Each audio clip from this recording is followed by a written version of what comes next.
That's what I want. నేను ఇక్కడికి emotional అవడానికి రాలేదు, మిమ్మల్ని ఎమోషనలైజ్ చేయడానికి వచ్చాను. నిజమే, ఈ మూవీ చూసిన తర్వాత క్లైమాక్స్లో ఎవరైనా సరే ఎమోషనల్గా కనెక్ట్ అవుతారు.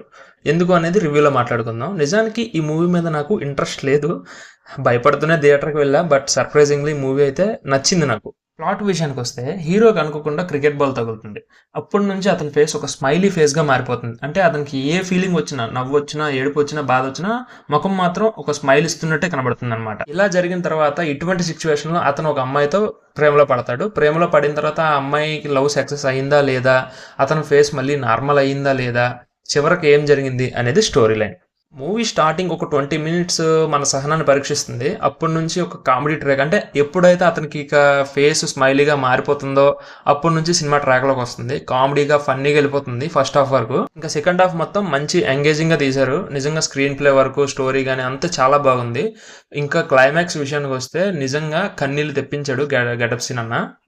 ఇంకొక విషయం, బ్యాక్గ్రౌండ్ మ్యూజిక్ కూడా చాలా మంచిగా సెట్ అయింది మూవీకి. సాంగ్స్ బాగాలేవు కానీ బ్యాక్గ్రౌండ్ మ్యూజిక్ అయితే చాలా బాగా వర్కౌట్ అయింది.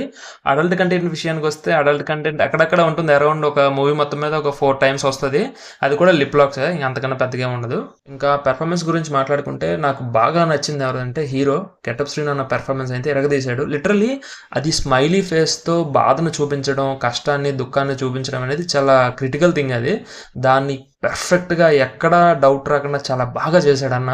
నిజంగా అప్రిషియేట్ చేయాలి దానికి మాత్రం. ఇంకా హీరోయిన్ విషయానికి వస్తే బేబీ సినిమాలో వైష్ణవి చైతన్యం చూసినట్టు అనిపిస్తుంది నాకైతే. And coming to the technical days, music work అయితే చాలా బాగుంది. But camera work and production values డల్గా ఉన్నాయి. అంటే లో బడ్జెట్ ఫిల్మ్లా అనిపిస్తుంటుంది అక్కడక్కడ.